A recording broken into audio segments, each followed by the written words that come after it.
Nakikita na po ba? Oh, kita ko na. Sige po. Start na po kami.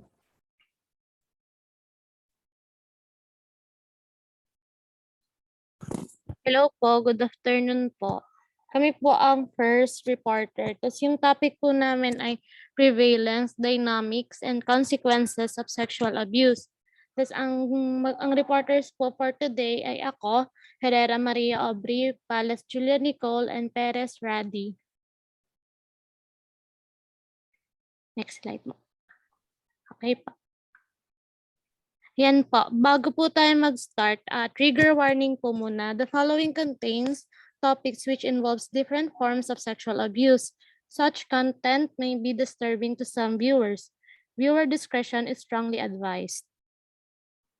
Thank you po. Start na po. Start na po kami.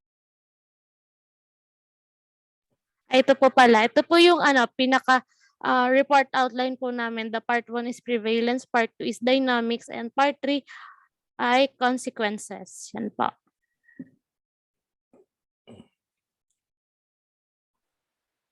Hello po, this is Julia Pales po and ako po yung unang mag-report. Pasensya na po kung magiging maingay po yung background dahil naulan po dito sa amin. Pero ayun po. What is sexual abuse? It is any form of sexual violence which includes rape, child molestation, incest, and similar forms of non-consensual contact. To emphasize, yung sexual abuse po is an unwanted sexual activity with perpetrators using force, making threats, or taking advantage of victims who are not able to give consent. Ito pong sexual abuse is common particularly for women and girls. So, ayun po, I am sure naman po na familiar po tayong lahat sa sexual abuse. So, in 6 women in America have experienced rape and 1 in 5 girls and boys and 20 boys experience childhood sexual abuse. Next slide po. Rinig po ako. Yes. Rinig na Yes. po ako kahit Yes. naulan. Okay po. Thank you po. Next po natin ay types of sexual assault and abuse. First is rape. Rape is a forced sexual contact with someone who does not or cannot consent. Until now, marami pa rin pong naniniwala that rape occur in dark alleys or that the rapist is a stranger. However, based on studies po, 68% of victims know their rapist prior to the attack and 1 in 4 rapes take place in a public area or parking garage. Next po is date rape. Date rape occurs between people with an established relationship. Itong date rape po is one of the most prevalent forms of rape today and its effects are very difficult to overcome dahil po the victim's prior trust sa perpetrator niya. Next is child molestation. Any sexual contact with a child, fondling or demanding sexual favors from a child. Yung child molestation po, it begins sa testing. Testing the child's ability to protect himself or herself by telling sexual jokes, engaging in horseplay, back rubs, kissing, or sexual games. Next is incest. Incest is a sexual contact between family members who are too closely related to marry. Dito naman po sa incest, there is a myth regarding incest that a good mother would know if her child is being sexually abused and would do anything to stop. Pero in reality po, most mothers do not know the abuser's works. The abusers works hard on protecting his secret and he may sabotage the mother or child relationship. So the child is likely na hindi po maging close sa mother or mag-trust dun sa kanyang mother. So, ayun pa. Next is non-consensual sexual contact. It includes any unwanted sexual touching, groping, or pinching. Sa non-consensual sexual contact, it takes many forms such as forced sex, transactional sex, cross-generational sex and unwanted touch and molestation. Last po sa types of sexual assault and abuse is the non-contact sexual abuse. Parents who have sex in front of their children or make sexually inappropriate comments to their children. From the word itself, non-contact, meaning po a person is abused without being touched by the abuser. Another example may be in person or online that includes exposing or flashing, showing pornography, and exposing a child to a sexual act. Next slide po. Ayan, therapy. Therapy can be helpful for those who experience sexual abuse. It is a confidential place where one can find support without judgment. Most professionals who work with sexual abuse survivors rely on the person's feelings rather than the law. So since nga po tayo po ay ang topic po natin is sexual abuse, so important din po na malaman natin yung therapy. Next is sexual violence in military. So sa military po, meron din po mga nangyayaring sexual abuse. Perpetrators commit these crimes out of a desire for domination. Sexual violence among service members is an underreported crime. According to RAND research, 8,000 service members left the military in a 28-month period after they were sexually harassed over and above usual attrition. 2,000 more left after an assault. So, ayan. Next is male victims of sexual assault and abuse. Men who experience sexual assault can face severe stigma. Some men resort to substance abuse or self-harm to cope trauma. So, since nga kanina po sinabi ko na yung mga sexual abuse ay more common sa girls, kaya po parang pagdating sa mga lalaki, meron po tayong stigma. Men are not immune to the epidemic of sexual violence, nor males safe from the stigma that society attaches to the victims of rape and other sexual assault. Next slide po. Next. Yan po. Sexual assault and abuse in the LGBTQ community. The rates or sexual assault for homosexual and bisexual individuals are comparable or higher than the rates of heterosexual people. So, ito pong mga susunod kong i-discuss are more on mga numbers na. So, sa cisgender woman lifetime prevalence rates for rape, 46% bisexual women, 13% lesbian women, and 17% heterosexual women. While sa cisgender men lifetime prevalence rates for sexual assault other than rape, there are 47 bisexual men, 40% gay men, 21% heterosexual men. Next slide po. Ayan, another vocabulary word, discrimination in the healthcare system may prevent survivors from getting care. And then racism can place racial or ethnic minorities at higher risk of sexual assault. Rare or ethnicity and sexual assault, according to the National Intimate Partner and Sexual Violence Survey, the lifetime prevalence rare for rape are, ayan, numbers po ulit, 9.5% Asian or Pacific Islander women, 15% Hispanic women, 19.9% white woman, 20.7% Black woman, 28.9% American Indian or Alaskan Native woman, and 31.8% multiracial woman. So, hindi ko na po siya masyadong i-discuss since, ay nga po, mga details, numbers sila ng, next slide po. Yan. Childhood sexual abuse. So, alam ko po na ito ay familiar na din po sa inyo. A child doesn't need to be touched to be sexually abused. So, kagaya po nung sinabi ko kanina, yung pagpapakita lang ng sexual act in front of a child is already considered as sexual abuse. Voyeuristic action like watching a child undress or shower counts as sexual abuse. So, ayun po, kahit panonood mo lang sa isang bata na maghubad ay sexual abuse na siya kasi nga syempre po bata yan, hindi niya alam po yung mga ganung bagay. Tapos in the United States, 44% under the age of 18 children are most vulnerable to childhood sexual abuse between 7 and 13 years old.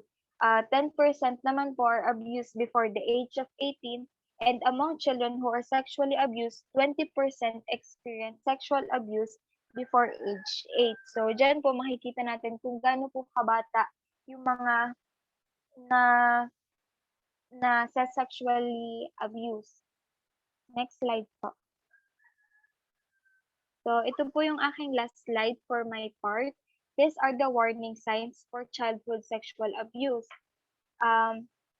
Ito po yung mga kailangan nating i-observe at dapat po natin siyang alam kasi nga yung sexual abuse po sa mga bata ay nag-occur na po siya kahit saan.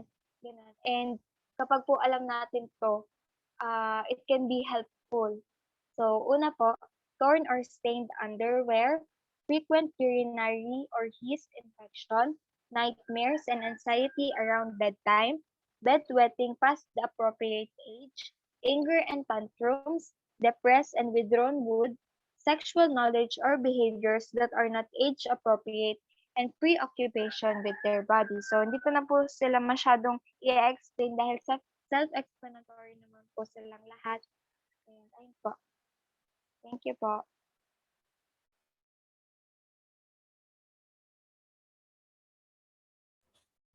No po. Next part po is the dynamics of sexual abuse. So, yung dynamics po, yun yung differences and pagkakaiba ng mga factors relating sexual abuse, like differences sa gender. So, ano yung pagkakaiba ng experiences ng women sa men, and differences sa races, sa culture, and other aspects na nakaka-affect sa dynamics of sexual abuse. So, we will be tackling the various myths and misconceptions kasi madami pa ding ibang view pagdating sa sexual abuse. So first is men commit rape because it is natural and part of their instinct. But the truth is that women are raped because there are rapists. And there are many societies in which men never rape women. So merong mga may mga society, lalo ng mga indigenous people, na hindi naman may respect yung mga men sa women, and even men na din. So hindi 100% natunay na ang dahilan kung bakit nangyayari ang rape kasi natural part na siya ng ugali ng mga lalaki. So that's more of an excuse para i-justify yung actions ng mga rapists. So but the real reason is women are raped because in the first place may mga nangre-rape. So factors that contribute to rape culture ay yung glorification of violence, kung saan usually yung mga men, they are raised to believe na hindi dapat nagpapakita ng kindness ang mga lalaki kasi it's a sign of weakness. So dapat lagi kang malakas, dapat hindi mo pinapakita yung soft side mo. And also there's objectification of women, kung saan hindi makatao yung pagturing sa mga women, parang pagmamayari lang na pwedeng gawin ang kahit anong gusto nilang gawin, especially sa relationships and sa marriage, tinuturing na parang trophy or object of achievement kapag may babae. And then encouragement of tough and aggressive behavior in men to appear more masculine, as discussed kanina, and the prevalence of war. Kasi a big part of war, di ba? Bukod sa pang-aatake sa mga communities ay yung violence sa mga kababaihan. And it's something na the women of our country have personally experienced, especially during times ng Spanish colonization, American and Japanese colonization, there have been soldiers who have been abusing and sexually abusing Filipino women. So yun yung main 4 factors that contribute to rape culture.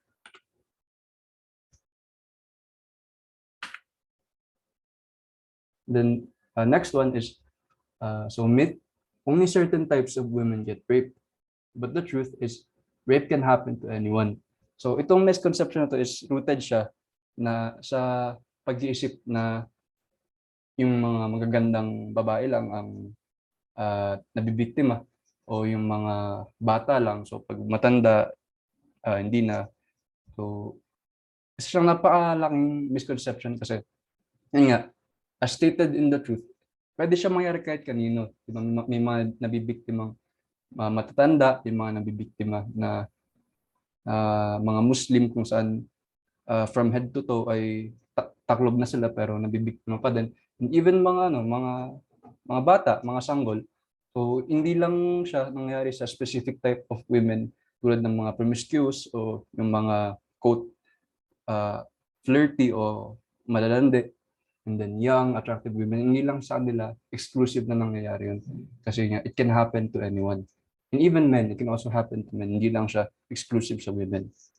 And then it has racist and classist undertones kung saan mas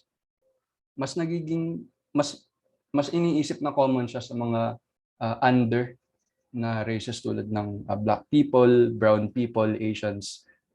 And classist kasi una iisipin mo na yung sexual abuse nangyayari lang siya sa mga mahihirap, which is hindi rin totoo. And then the truth is, women from the very young to the elderly, women of all ethnicities, of all socioeconomic levels, and of all sexual orientations are raped. And then statistics, comparison for female and male victims. So yung myth is men rape women because they are sexually aroused or have been sexually deprived. But the truth is, men rape women to exert control and confirm their power. So, and first, yung statistics ay, for female victims, 50% are nabibiktima siya ng friend or kakilala. Then 30% from strangers, 12% from intimate partners, so boyfriends or husbands, and then 8% from a relative. For male victims naman, 44% from friends, 30% from intimate partner, 26% for strangers, and 1% for relatives. So yun nga, gaya ng sabi kanina ni Julia, ay most sexual abuse cases ay kilala ng victim yung abuser nila. So mas common na it's either kakilala or partner rather than a complete stranger. And then yung sunod is isa sa pinakamalaking myth ay yung kaya nangyayari yung rape ay dahil sexually aroused yung lalaki.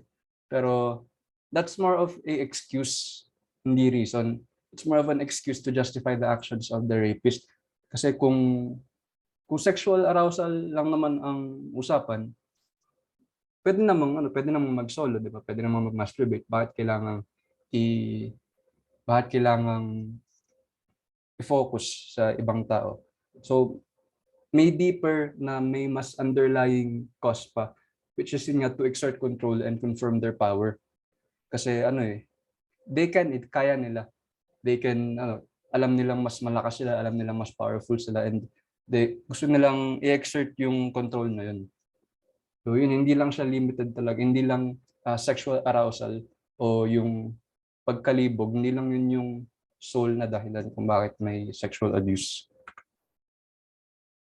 And yun, so this myth serves as an excuse for male aggression, especially in a society where women are portrayed as the ones responsible for male sexual arousal. So usually, sadly, unfortunately, kapag may mga victims ng sexual abuse, ang unang tinatanong sa kanila, ano bang sinuot mo? Sino bang kasama mo? Saan ka ba nagpunta? Pero hindi ganun ka-often na yung attention ay ibinabaling muna dun sa abuser. Kasi siya naman yung may kasalanan. Pero ngayon as di ba, as mas nagiging modern na tayo, mas lalong nagiging clear na yung thinking ng mga generation. Medyo lumalayo na tayo dun sa victim blaming culture, and mas nagsisik na tayo ng accountability dun sa mga mismong abusers instead of blaming the one na biktima. So the phrase "she turned me on" suggests that male sexual arousal is an uncontrollable urge that must be satisfied. It also suggests that a lack of access to willing sexual partners leaves no other choice but to rape. So yun yung reason na ang rape is because of sexual arousal. It creates an outlet for victim blaming, na sa halip na kaya namang kontrolin ng rapist yung urge niya, pero dahil nga he wants to exert control ay ginawa pa rin niya. So motives for rape are hostility against women in general, the desire to feel and exert power and control, the desire to humiliate and degrade, and the desire to inflict pain. And then another misconception is rape is committed by strangers at night in dark alleys. So may mga cases naman na totoo yun, na may mga statistics that yung rape ay kinocommit ng strangers sa mga madidilim na lugar. Pero more commonly ay ito ay kinocommit ng tao na kakilala na, or rape is commonly committed by someone the woman knows and at any time of day or night. So approximately 3 out of 4 rape victims knew the person who raped them, and most aggressors are husbands, boyfriends, or dates. And often, the woman trusts the rapist and welcomes him into her space or accepts an invitation from her.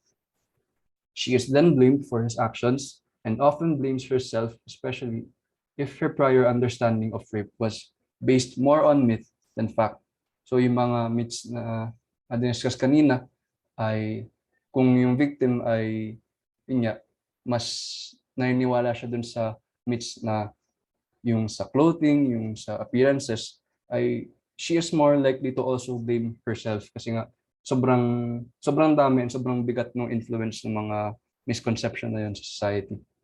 And then if the rapist is her husband or partner, she may think that no one would define what she experienced as rape. And the next one is most rapes are committed by black men against white women. So yun yung racist na undertone pagdating sa rape. Pero yung totoo ay rapists can come from all races, all social classes, and all ethnicities. So studies done in the last 2 decades conclude that men usually rape women from their own race, ethnicity, and social class. No significant difference in the rate of rape and sexual assault among racial groups. The rate of rape and sexual assault was higher among urban and low-income residents of all races. And when men rape women of other races and ethnicities, there's often a white man raping a woman of color instead of a black man raping a white woman. And another myth is men who rape are insane and are mentally deranged. Pero ang totoo ay men who rape are mostly ordinary people. So itong misconception ito is nakaroot siya sa insanity plea, kung saan yung mga nagko-commit ng sexual abuse or rape ay gaya ng sabi ng iba, may sira daw sa utak. Pero again, nagiging excuse lang yan na kaya niya nagawa yun dahil may sira siya sa utak. Pero mostly nga ay they are aware of what they're doing, and mga normal na tao lang na nakakasalamuha mo araw-araw. So a tiny percentage of men who rape are clinically insane by standards psychiatric criteria. So napakaliit lang nung percentage na yung mga totoong insane talaga na at the same time are rapists. It is these cases that are often highlighted by the media. Kasi sadly yung sexual abuse sobrang common na siya. So pag may isang factor na hindi masyadong common tulad ng insane person, yun yung mas na-highlight even though isa lang siya sa napakadaming cases din. The vast majority of men who rape are indistinguishable from your friends. And the major difference between men who rape and men who don't rape is their attitude, treatment, and view toward women. So, kanina, na-discuss yung factors nga that that are involved in rape culture, and kasali yung objectification of women. So, even though lahat naman there's a big chance na mag-commit ng rape, pero mas mataas yung chances ng mga kalakihan na na-raise sila sa misogyny and sa na-raise sila na isipin na okay lang mang-objectify ng women. And then this myth gives a false sense of security because most rapes are committed by acquaintances. Men who rape believe they have a right of sexual access to women whenever they please, and therefore often don't view what they do as rape. So yun nga, andun pa din yung yung objectification or yung kawalan ng respeto and pag-view sa women as tao. And then this attitude is heightened in such men when the woman is a girlfriend or wife. Kasi andun yung sense of entitlement, lalo na sa marriage na dahil mag-asawa kayo. So yung husband, nasa kanya lahat ng rights sa katawan mo, which is hindi totoo. And then acquaintance rapes are not serious as stranger rapes. But the truth is, acquaintance rape is just as serious as rape by a stranger. So, yun, yung trauma, yung pain, and yung negative experience ay equal siya maging kung sino man yung aggressor. Hindi porket kaibigan yung ng abuse ay light lang kasi kaibigan mo naman, which is hindi tunay. Kung kahit sinong abuser yan, may mapa-kaibigan, mapa-relative, mapa-stranger, ganun din yung severity ng trauma na kinokos ng rape. This very common myth views acquaintance rape as more of a matter of miscommunication than anything else. That if women would only speak up and make their needs clear, it would never happen. That women are hard to interpret, often changing their minds, making it confusing for a guy. And that this myth reveals an ignorance of the source of the trauma of rape, which is the loss of control over one's body, mind, and spirit, regardless of whether the assailant is a stranger or an acquaintance. So, kung napapansin nyo, napakabigat na factor ng victim blaming sa pagdating sa dynamics of sexual abuse kasi yun, napakadaming kailangang i-unroot sa society tulad ng misogyny, tulad ng pag-view na yung ginagawa ng mga kalakihan ay justified and part of their nature. So ibabaling na lang sa mga babae yung responsibility na kailangan itong gawin nila, kailangan maging handa sila para hindi mangyari yung ganung bagay, which is kailangan baguhin sa society, kailangan i-educate yung mga kaibigan natin, yung mga kapamilya natin na hindi tama yung ganung klase ng pag-iisip. And then women provoke men by their way of dressing or the way they flirt. But the truth is, men rape women because simply they kaya nila. And women's clothing and behavior are not the cause. This myth expresses the belief that it is up to women to draw sexual boundaries and that men can't or hindi nila kailangan na i-control their sexual appetites. It justifies the use of violence as a result of sexual arousal. And rape is an expression of power and control. So as discussed earlier, hindi lang siya purely a sexual matter. It is a matter of power and authority. A man might justify his raping by pointing to the woman's behavior, but that is an excuse rather than a reason. It is a cruel irony that women are socially encouraged to be sexually attractive and seductive, and then, if they are raped, are blamed for the other person's violent act. And another myth is men can never be raped. But the truth is, men can be raped and have experienced rape. So, siguro ang best example na mai-share ko dito is kung natatandaan nyo dati may nag-raise ng sexual abuse case sa GC ng CCJE, kung natatandaan yun. And ang victim ay isang male na minor ata, hindi ko lang na, pero yun, male siya. And then kung counted daw as rape kung lalaki, and then majority nagsabi ay hindi daw kasi lalaki naman yun, so paano may rape? And at best, it is sexual harassment lang daw. Pero yun nga, the truth is, it is still rape, di ba? Basta hindi consensual, kahit anong gender, it is rape. So according to the US Department of Justice, an estimated 9% of rape survivors are male. Their attackers are almost always other males. Sometimes a man who rapes another man is heterosexual and homophobic. The rape is an expression of the contempt he feels for the other person, whom he views as not being sufficiently masculine in appearance and behavior. So isa pa 'to na rooted din sa yung upbringing ng mga lalaki na kailangan lagi kang masculine, kailangan ay ipakita mo hindi mo ipakita yung soft side mo, and kailangan yung pag mas violent ka, mas maganda kasi it is a sign of masculinity, which is syempre mali siyang upbringing, pero yun yung nakasanayan sa society. And the survivor in such sexual assaults is not necessarily nor usually gay. So nangyayari din siya sa straight men, and most commonly sa mga prison, yun doon nangyayari yung rape of straight heterosexual men.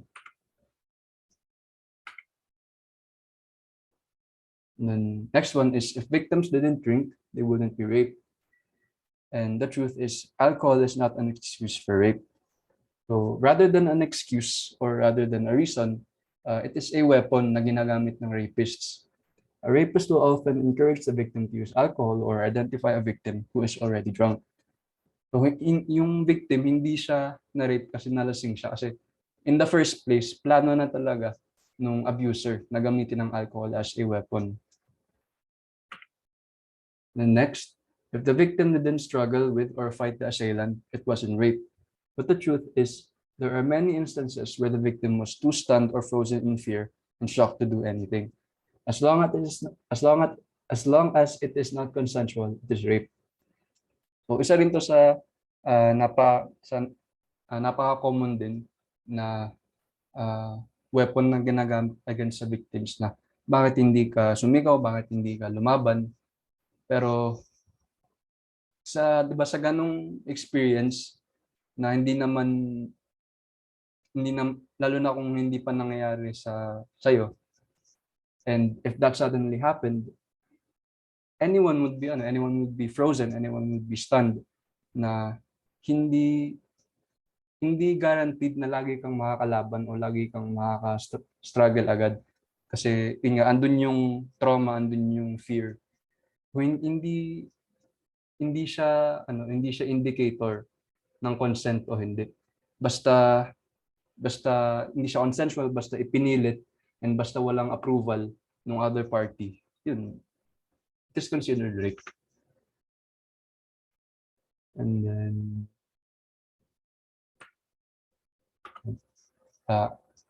ito ay kay Obs na. So, thank you. Hello po. Pasensya na po kung medyo maano yung audio ko. Malakas lang din po ulan dito. So, yan po. Dahil po tapos na po tayo sa prevalence and dynamics, mag-move forward na po tayo with consequences.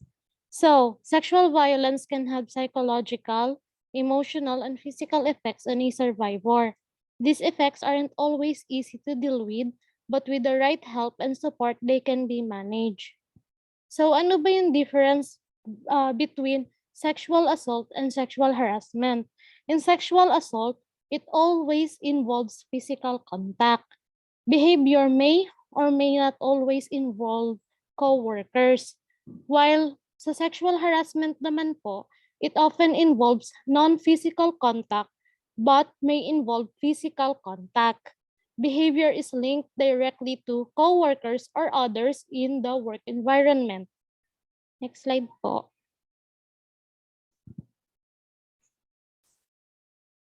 Yan. So ano ba yung connection between sexual harassment and sexual assault? Ang connection po nila ay yung tinatawag natin na continuum of harm. Dito makikita natin na meron tayong tinatawag na healthy environment na which is a safe space that honors dignity and respect, while pag napunta na po tayo doon sa sexual harassment, nandun yung mga gender-focused jokes like example, ano naman yan, hindi magaling mag-drive kasi babae, mga ganun. The sexual comments and vulgar pictures, seductive behavior and inappropriate advances, threats, blackmails, sexual bribery. Then kapag nag-move forward na tayo dun sa ma-red, nandun na yung sexual assault, which includes sexual touching, pinching, groping, physical force, sexual funding, forcible sodomy, and rape. Next slide po. So ano ba yung tinatawag natin na continuum of harm? It refers to a range of inappropriate actions such as sexist jokes, hazing, and cyberbullying that are used before or after the assault and or supports an environment which tolerates these actions. Next slide po. So bakit ba mahalaga na maintindihan natin kung ano ba yung negative effects ng continuum of harm na tinatawag natin? The continuum of harm is a destructive pattern of behavior with numerous negative consequences. The Centers for Disease Control and Prevention Research found that individuals who engage in hazing and bullying as adolescents are likely to engage in sexual harassment later in life. Thus, it is important to intervene before these behaviors escalate. Elements of the continuum of harm are indicators of a potentially unhealthy common climate and are targeted as risk factors in prevention efforts po sa mga sexual abuse. Disrespectful and destructive behaviors in the continuum harm are harmful, decrease operational readiness, and are inconsistent with the society's core values. And an environment that tolerates inappropriate behaviors and sexual violence erodes trust and unit cohesion. So, wait. Yan, sorry po. So, ano ba yung, next slide po pala. Ano ba yung common reactions to sexual abuse? So, number 1, fear and anxiety. It occurs when views of the world and a sense of safety have changed.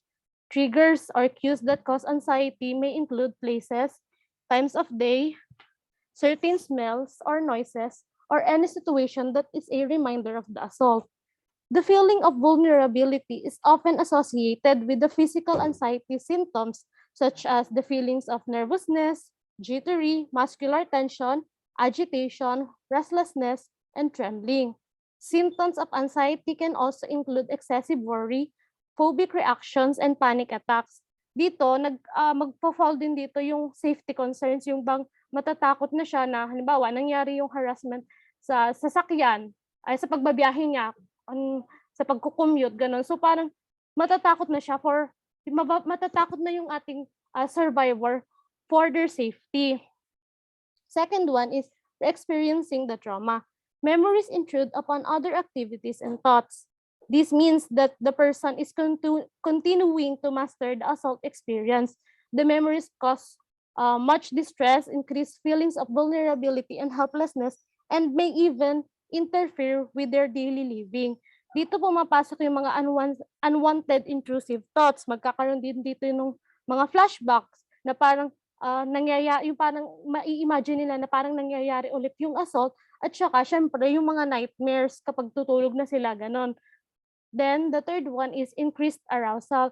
People who have been assaulted often see the world as filled with danger. So, yung bodies nila laging nasa constant alert na parang dapat lagi silang ready na mag-respond to any attack na mangyayari sa kanila. Pwedeng magkaroon sila, ito yung physical na symptoms may include na yung rapid heart rate, shallow breathing, feeling jumpy, jittery, or shaky, easily startled, nahihirapang mag-concentrate, nahihirapang matulog. Tapos, pwede rin itong mag-lead sa irritability and impatience.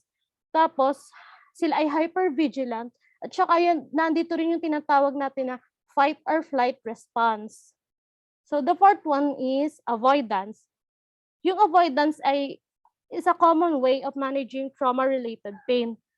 The most common type is avoiding situations that remind the person of the assault, such as the place where it happened.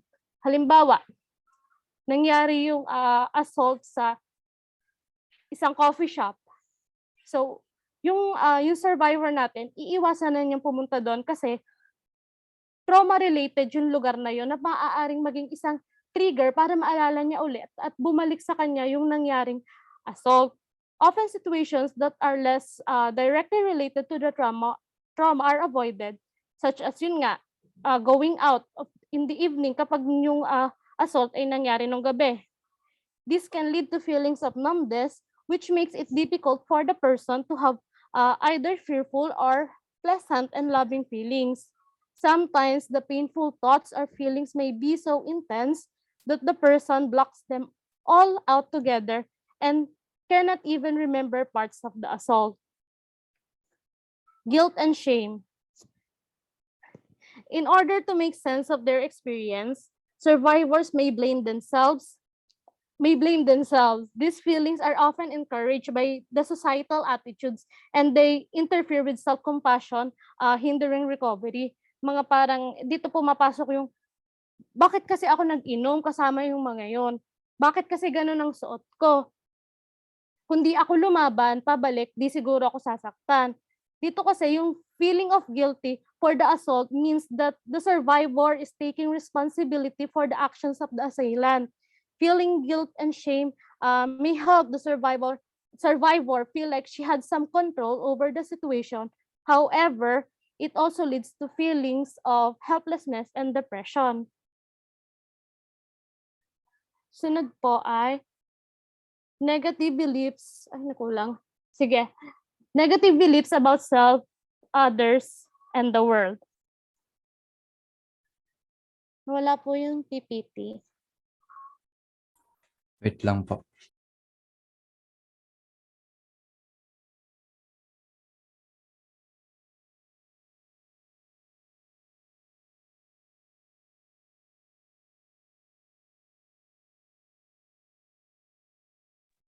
Yan. Thank you po. Yung po sa depression, self-explanatory na po yun. Kaya po, kaya nyo na yan.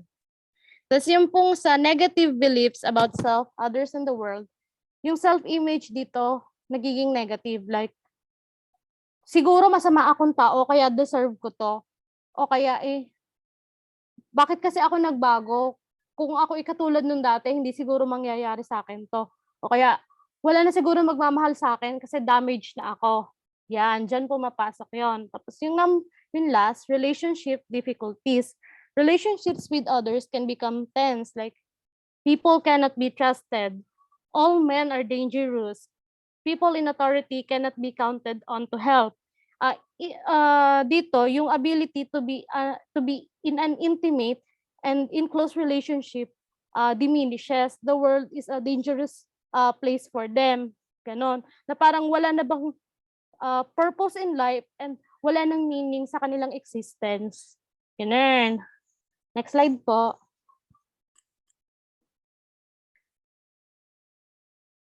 Yan. Dito naman, physical health, symptoms and problems. Hindi ko na ito gaanong palalawakin pa kasi lahat sila talaga ay self-explanatory na. So, many rape results in physical injuries such as pain from a wound or bruising, pelvic pain, rectal pain or bleeding, stress-related illnesses, and physical symptoms which includes headaches, nausea, gastrointestinal problems, and there are also other repercussions such as sexually transmitted diseases and pregnancy and fatalities. Doon sa pregnancy, ang estimated rate sa rape ay umaabot po ng 4.7%. Tapos yung atin sa fatalities naman po ay 0.1%. Next slide po. Yan. The effects of sexual abuse on the victim. 1 in 3 experience depression. 1 in 3 have contemplated suicide. 1 in 8 attempt suicide.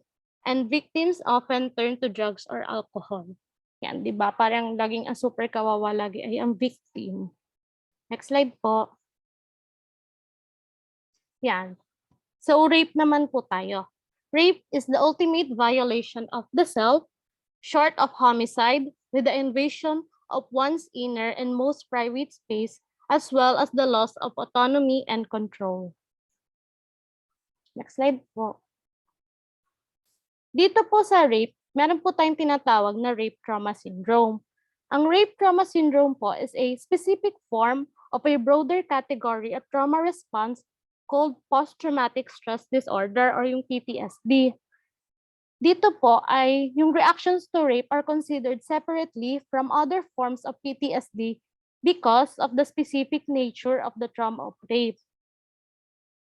Sa rape trauma syndrome po, meron po tayong different phases, which can disrupt the physical, psychological, social, and sexual aspects of the survivor's life.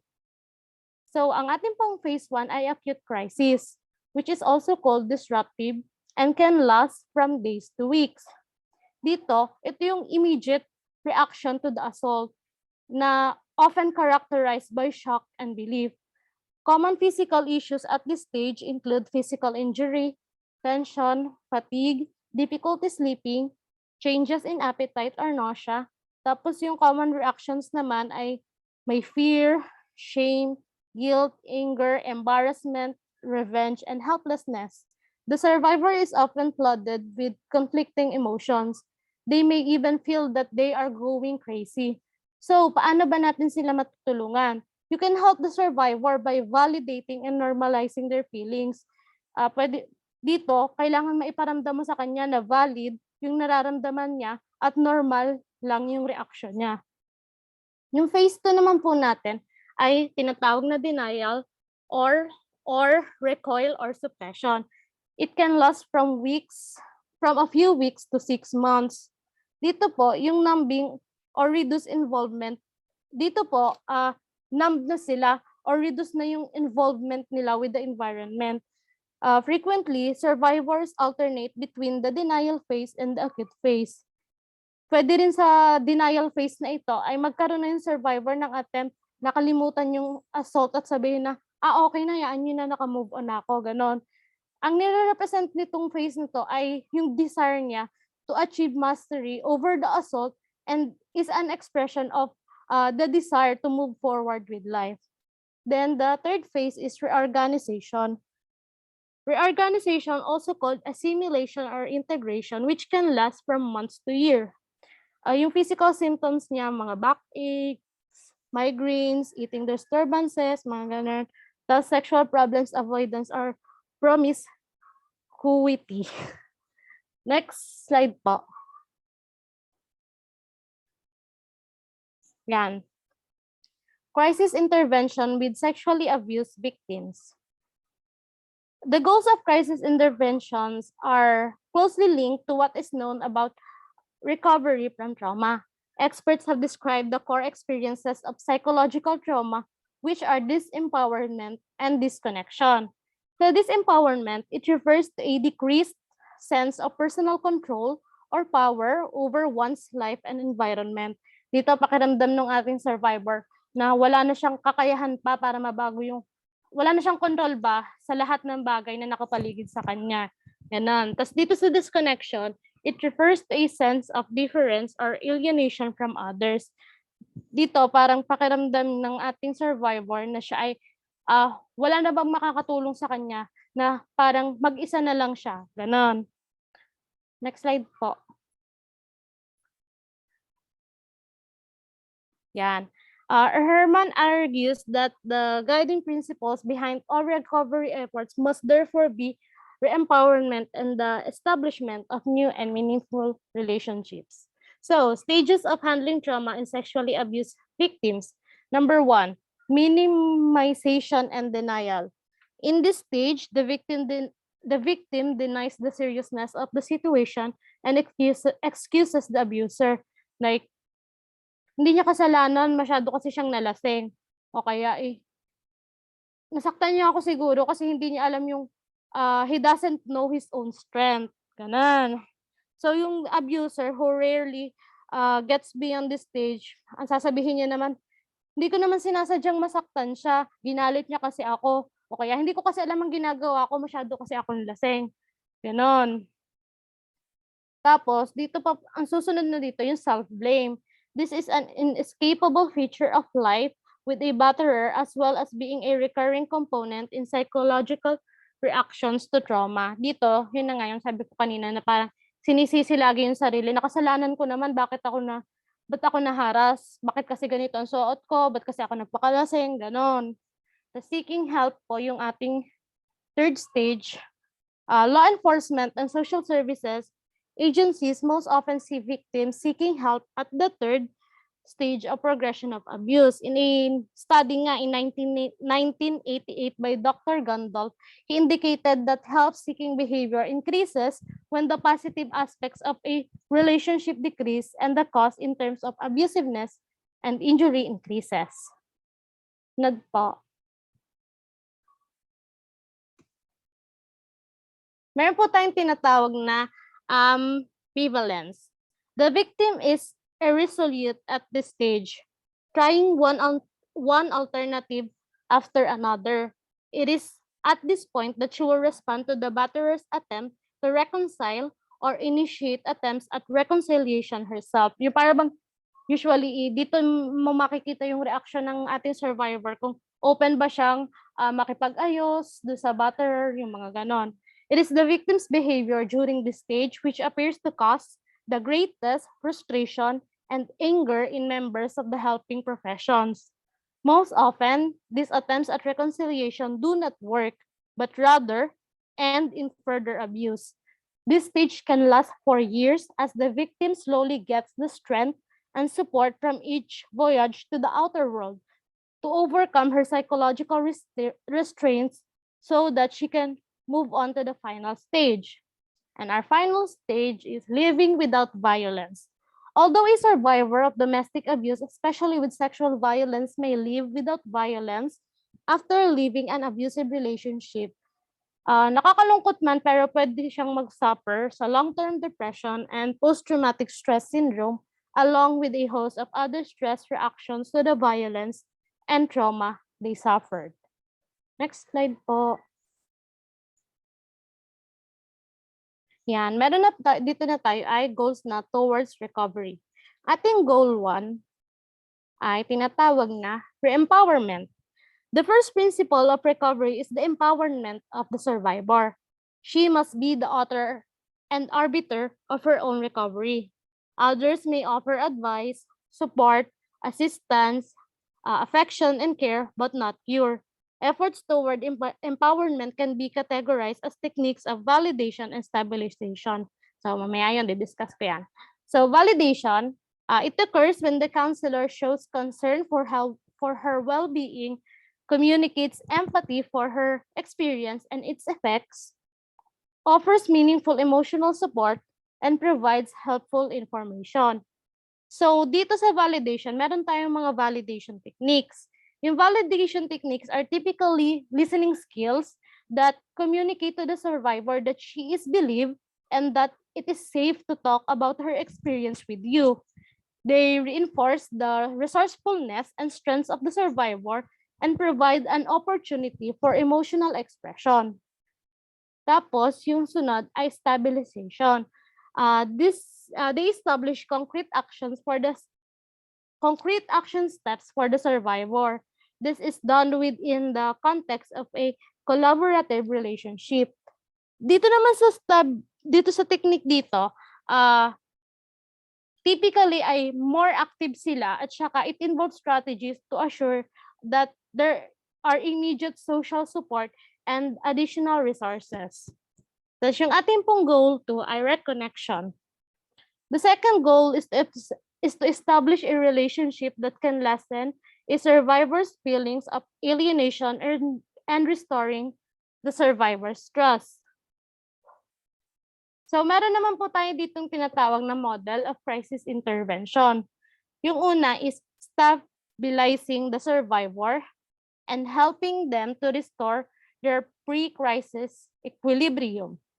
The second one ay challenging negative thinking. Yung example ay yung kanina, yung mga rape myths or yung pagbe-blame ng sarili that interferes with recovery and building, thinking that it is effective. For example, mag-o-offer ka ng problem solving, ganun, pagpapataas ng kanyang self-esteem.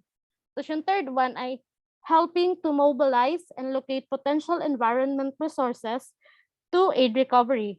Example dito ay mga support groups and limit the harm caused by non-supportive aspects of the environment, like yung tendency ng society to put the blame on the victim. Next slide po. So, kapag ikaw or may kilala ka na nakaka-experience ng sexual abuse, here are ito yung mga pwede mong kontakin para matulungan ka. Ito yung mga batas: laws protecting women and children's rights, the Safe Spaces Act, Anti-Bullying Act, Anti-Violence Against Women and Children Act. Tapos ito yung mga numbers ng Police or Investigation Assistance, DSWD, PNP, PNP Women and Children Protection Center, NBI VAUSI. Tapos for legal assistance, syempre naandyan yung ating PAO or yung Public Attorney's Office. Yun na po.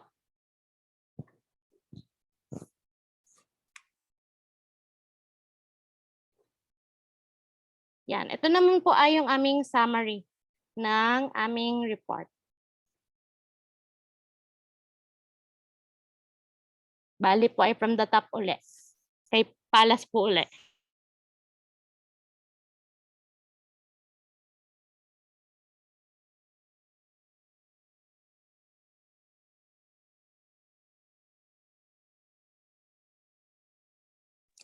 Mahina, wala po yatang signal si Julia, kaya ako na lang po ang babasa. Yung summary po ng kanya, when we talk about sexual abuse, people tend to cogitate that it only concerns rape or any physical actions considered as non-consensual contact. However, sexual abuse may also be experienced through words or something that is non-contact. Usually, sexually abused individuals result to experience shock, fear, or disbelief. Some of them may experience long-term symptoms like anxiety, fear, or post-traumatic stress disorder. Sexual abuse can happen anytime and anywhere. Thus, it is prevalent in the military, in male and female individuals, in the LGBTQ plus community, rare ethnicity, and in children.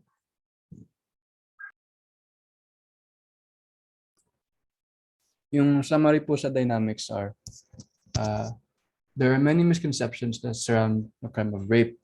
The biggest misconception of them all is that rape is seen as only a product of sexual arousal and is something that occurs naturally in men and cannot be contained, which is a harmful belief that dismisses the actions of rapists and pins the blame on the victim.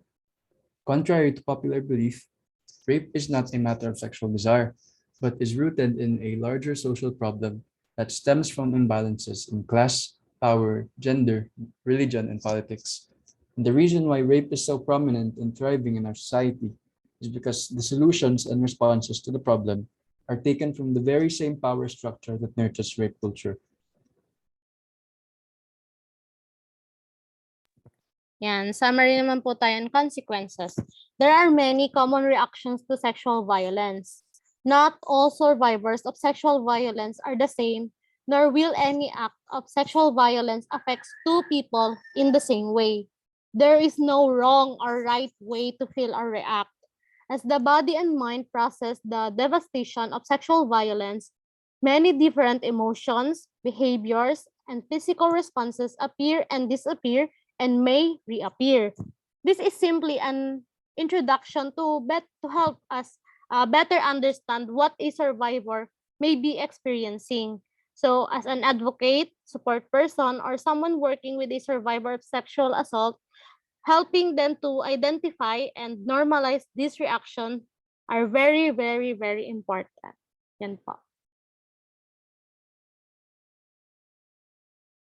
Yan po. Thank you po sa pakikinig.